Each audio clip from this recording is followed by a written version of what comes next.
Chapter 3 of The Picture of Dorian Gray. At 12:30 next day, Lord Henry Wotton strolled from Curzon Street over to the Albany to call on his uncle, Lord Fermor, a genial if somewhat rough-mannered old bachelor, whom the outside world called selfish because it derived no particular benefit from him, but who was considered generous by society, as he fed the people who amused him. His father had been our ambassador at Madrid when Isabella was young and Prim unthought of, but had retired from the diplomatic service in a capricious moment of annoyance, on not being offered the embassy at Paris, a post to which he considered that he was fully entitled by reason of his birth, his indolence, the good English of his dispatches, and his inordinate passion for pleasure. The son, who had been his father's secretary, had resigned along with his chief, somewhat foolishly as was thought at the time, and on succeeding some months later to the title, had set himself to the serious study of the great aristocratic art of doing absolutely nothing.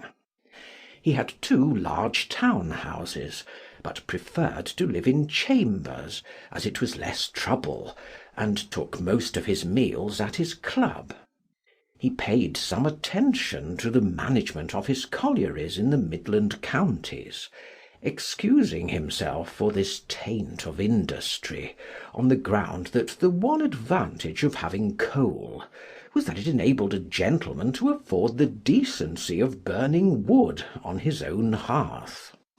In politics he was a Tory, except when the Tories were in office, during which period he roundly abused them for being a pack of radicals. He was a hero to his valet, who bullied him, and a terror to most of his relations, whom he bullied in turn. Only England could have produced him, and he always said that the country was going to the dogs. His principles were out of date, but there was a good deal to be said for his prejudices. When Lord Henry entered the room, he found his uncle sitting in a rough shooting coat, smoking a cheroot and grumbling over the Times. "Well, Harry," said the old gentleman, "what brings you out so early? I thought you dandies never got up till 2, and were not visible till 5. Pure family affection, I assure you, Uncle George. I want to get something out of you." "Money, I suppose," said Lord Fermor, making a wry face. "Well, sit down. Tell me about it. Young people nowadays imagine that money is everything." "Yes," murmured Lord Henry, settling his buttonhole in his coat. "and when they grow older they know it. But I don't want money. It is only people who pay their bills who want that, Uncle George, and I never pay mine. Credit is the capital of a younger son, and one lives charmingly upon it. Besides, I always deal with Dartmoor's tradesmen, and consequently they never bother me. What I want is information. Not useful information, of course. Useless information." "Well, I can tell you anything that is in the English Blue Book, Harry, although those fellows nowadays write a lot of nonsense. When I was in the diplomatic, things were much better. But I hear they let them in by examination. What can you expect? Examination, sir. A pure humbug from beginning to end. If a man is a gentleman, he knows it quite enough. And if he's not a gentleman, whatever he knows is bad for him." "Mr. Dorian Gray does not belong to blue books, Uncle George," said Lord Henry languidly. "Mr. Dorian Gray? Who is he?" asked Lord Fermor, knitting his bushy white eyebrows. "That is what I've come to learn, Uncle George. Or rather, I know who he is. He is the last Lord Kelso's grandson. His mother was a Devereux, Lady Margaret Devereux. I want you to tell me about his mother. What was she like? Whom did she marry? You have known nearly everybody in your time, so you might have known her. I am very much interested in Mr. Gray at present. I have only just met him." "Kelso's grandson?" echoed the old gentleman. "Kelso's grandson, of course. I knew his mother intimately. I believe I was at her christening. She was an extraordinarily beautiful girl, Margaret Devereux. They made all the men frantic by running away with a penniless young fellow. A mere nobody, sir, a subaltern in a foot regiment or something of that kind. Certainly. I remember the whole thing as if it happened yesterday. The poor chap was killed in a duel at Spa a few months after the marriage. There was an ugly story about it. They said Kelso got some rascally adventurer, some Belgian brute, to insult his son-in-law in public. Paid him, sir, to do it, paid him. And that the fellow spitted his man as if he had been a pigeon. The thing was hushed up, but Gad, Kelso ate his chop alone at the club for some time afterwards. He brought his daughter back with him, I was told, and she never spoke to him again. Oh, yes, it was a bad business. The girl died, too, died within a year. So she left a son, did she? I'd forgotten that. What sort of boy is he? If he is like his mother, he must be a good-looking chap. He is very good-looking, assented Lord Henry. I hope he will fall into proper hands, continued the old man. He should have a pot of money waiting for him if Kelso did the right thing by him. His mother had money, too. All the Selby property came to her, through her grandfather. Her grandfather hated Kelso, thought him a mean dog. He was, too. Came to Madrid once when I was there. Egad, I was ashamed of him. The Queen used to ask me about the English noble who was always quarrelling with the cabmen about their fares. They made quite a story of it. I didn't dare show my face at court for a month. I hope he treated his grandson better than he did the Jarvies. I don't know, answered Lord Henry. I fancy that the boy will be well off. He is not of age yet. He has Selby, I know. He told me so. And his mother was very beautiful? Margaret Devereux was one of the loveliest creatures I ever saw, Harry. What on earth induced her to behave as she did, I never could understand. She could have married anybody she chose. Carlington was mad after her. She was a romantic, though. All the women of the family were. The men were a poor lot, but egad, the women were wonderful. Carlington went on his knees to her. Told me so himself. She laughed at him. And there wasn't a girl in London at the time who wasn't after him. And by the way, Harry, talking about silly marriages, what is this humbug your father tells me about Dartmoor? Wanting to marry an American? Ain't English girls good enough for him? It is rather fashionable to marry Americans just now, Uncle George. I'll back English woman against the world, Harry, said Lord Fermor, striking the table with his fist. The betting is on the Americans. They don't last, I'm told, muttered his uncle. A long engagement exhausts them, but they are capital at a steeplechase. They take things flying. I don't think Dartmoor has a chance. Who are her people? Grumbled the old gentleman. Has she got any? Lord Henry shook his head. American girls are as clever at concealing their parents as English women are at concealing their past. They are pork-packers, I suppose. I hope so, Uncle George, for Dartmoor's sake. I am told that pork-packing is the most lucrative profession in America, after politics.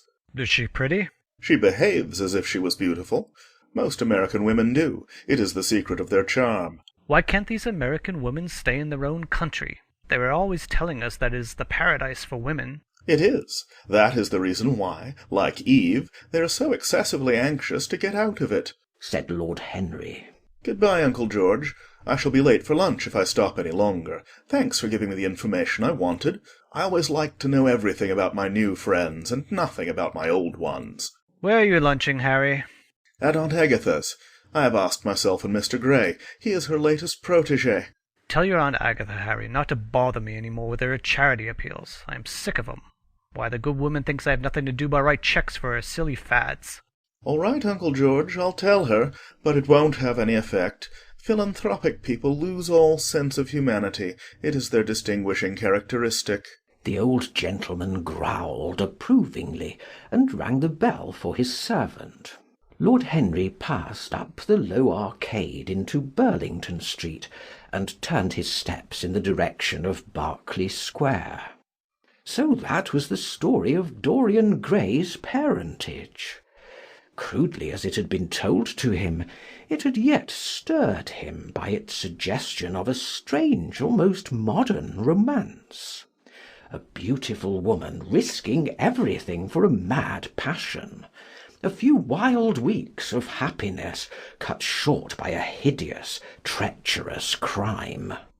months of voiceless agony, and then a child born in pain, the mother snatched away by death, the boy left to solitude and the tyranny of an old and loveless man. Yes, it was an interesting background. It posed the lad, made him more perfect, as it were. Behind every exquisite thing that existed there was something tragic. Worlds had to be in travail that the meanest flower might blow. And how charming he had been at dinner the night before, as with startled eyes and lips parted in frightened pleasure he had sat opposite to him at the club, the red candle-shades staining to a richer rose the wakening wonder of his face. Talking to him was like playing upon an exquisite violin. He answered to every touch and thrill of the bow.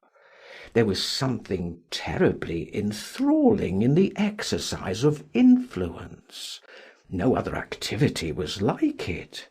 To project one's soul into some gracious form, and let it tarry there for a moment, to hear one's intellectual views echoed back to one with all the added music of passion and youth, to convey one's temperament into another, as though it were a subtle fluid or a strange perfume. There was a real joy in that, perhaps the most satisfying joy left to us, in an age so limited and vulgar as our own, an age grossly carnal in its pleasures, and grossly common in its aims. He was a marvellous type, too, this lad, whom by so curious a chance he had met in Basil's studio, or could be fashioned into a marvellous type at any rate. Grace was his, and the white purity of boyhood, and beauty such as old Greek marbles kept for us. There was nothing that one could not do with him. He could be made a Titan or a toy. What a pity it was that such beauty was destined to fade. And Basil, from a psychological point of view, how interesting he was! The new manner in art, the fresh mode of looking at life, suggested so strangely by the merely visible presence of one who was unconscious of it all. The silent spirit that dwelt in dim woodland and walked unseen in open field, suddenly showing herself dryad-like and not afraid, because in his soul who sought for her there had been wakened that wonderful vision to which alone are wonderful things revealed, the mere shapes and patterns of things becoming, as it were, refined, and gaining a kind of symbolical value, as though they were themselves patterns of some other and more perfect form, whose shadow they made real. How strange it all was! He remembered something like it in history. Was it not Plato, that artist in thought, who had first analysed it? Was it not Buonarroti, who had carved it in the coloured marbles of a sonnet sequence? But in our own century it was strange.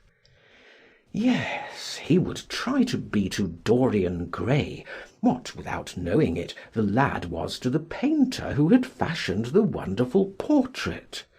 He would seek to dominate him, had already indeed half done so. He would make that wonderful spirit his own. There was something fascinating in this son of love and death. Suddenly he stopped and glanced up at the houses. He found that he had passed his aunt's some distance, and smiling to himself, turned back. When he entered the somewhat sombre hall, the butler told him that they had gone in to lunch. He gave one of the footmen his hat and stick, and passed into the dining-room. "Late as usual, Harry," cried his aunt, shaking her head at him. He invented a facile excuse, and having taken the vacant seat next to her, looked round to see who was there. Dorian bowed to him shyly from the end of the table, a flush of pleasure stealing into his cheek.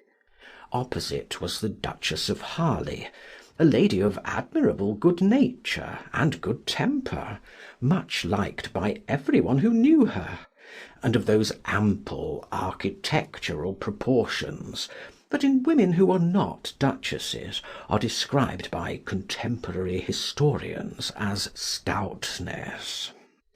Next to her sat on her right Sir Thomas Burdon, a radical member of Parliament, who followed his leader in public life, and in private life followed the best cooks, dining with the Tories and thinking with the Liberals, in accordance with a wise and well-known rule.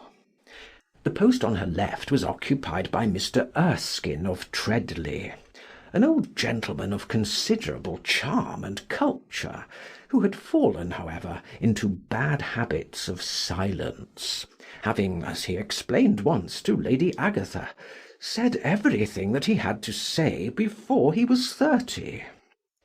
His own neighbour was Mrs. Vandeleur, one of his aunt's oldest friends, a perfect saint amongst women, but so dreadfully dowdy that she reminded one of a badly bound hymn-book.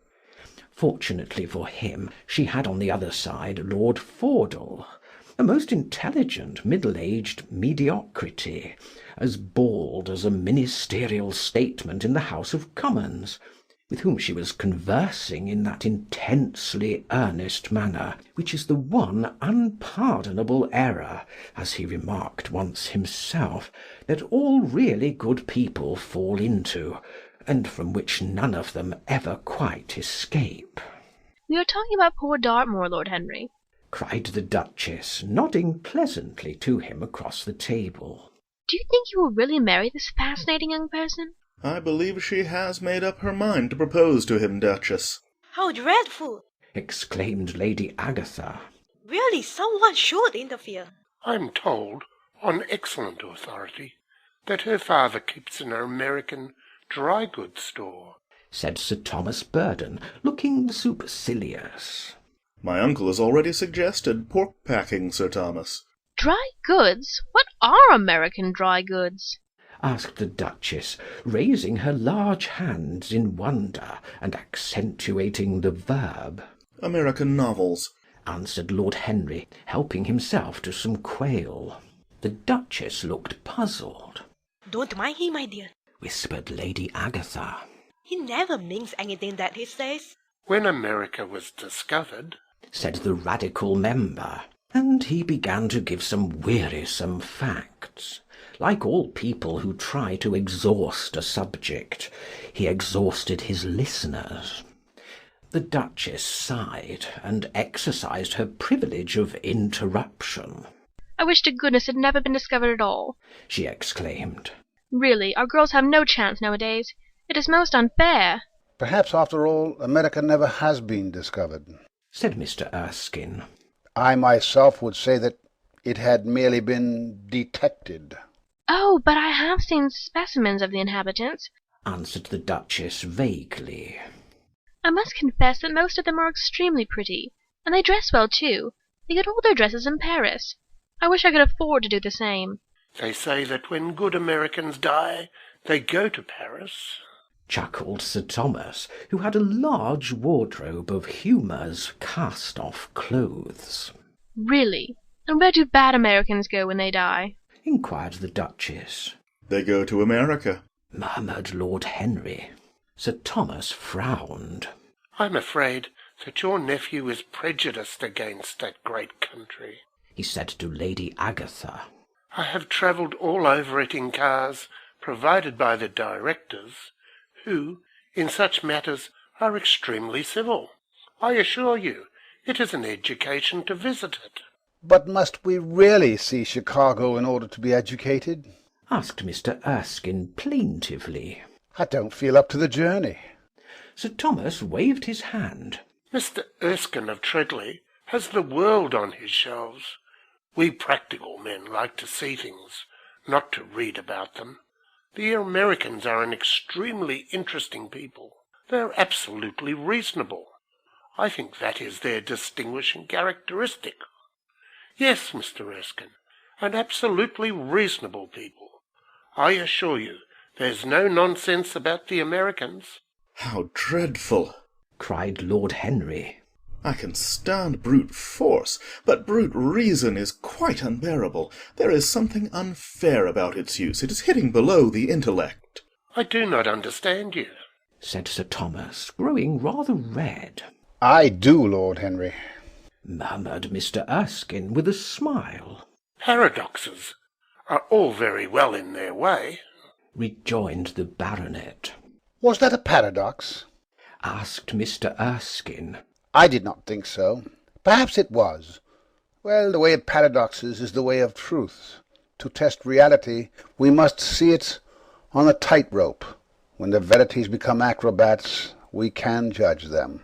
Dear me, how you men argue. Said Lady Agatha. I'm sure I never can make out what you're talking about.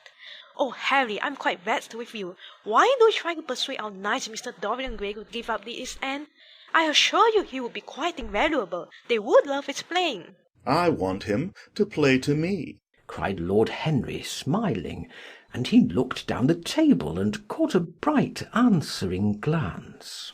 But they are so unhappy in Whitechapel, continued Lady Agatha. I can sympathise with everything except suffering, said Lord Henry, shrugging his shoulders. I cannot sympathise with that. It is too ugly, too horrible, too distressing. There is something terribly morbid in the modern sympathy with pain. One should sympathise with the colour, the beauty, the joy of life. The less said about life's sores, the better. Still, the East End is a very important problem, remarked Sir Thomas with a grave shake of the head. Quite so, answered the young lord. It is the problem of slavery, and we try to solve it by amusing the slaves. The politician looked at him keenly. What change do you propose, then? He asked. Lord Henry laughed. I don't desire to change anything in England, except the weather, he answered. I am quite content with philosophic contemplation.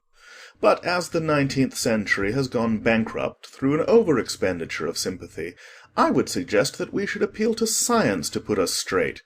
The advantage of the emotions is that they lead us astray, and the advantage of science is that it is not emotional. But we have such grave responsibilities, ventured Mrs. Vandeleur timidly. Terribly grave, echoed Lady Agatha. Lord Henry looked over at Mr. Erskine. Humanity takes itself too seriously.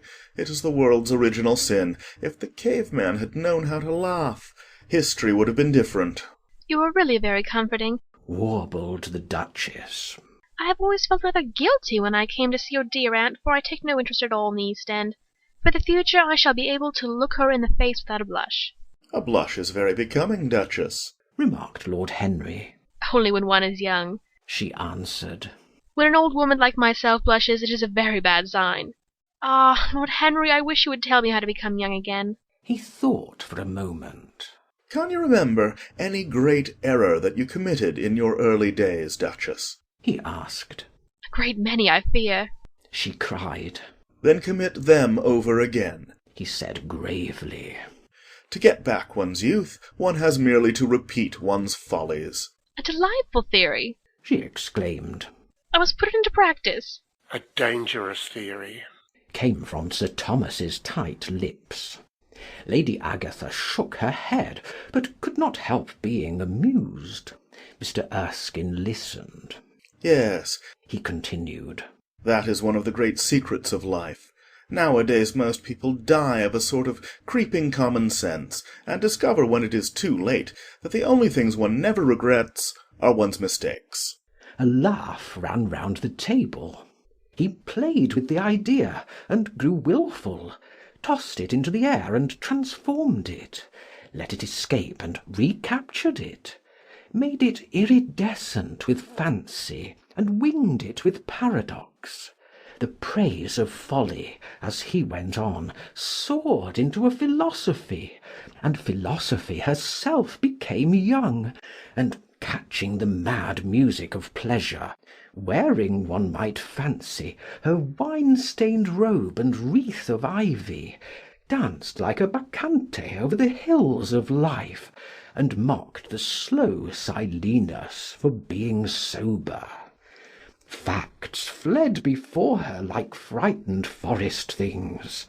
Her white feet trod the huge press at which wise Omar sits, till the seething grape juice rose round her bare limbs in waves of purple bubbles, or crawled in red foam over the vat's black, dripping, sloping sides.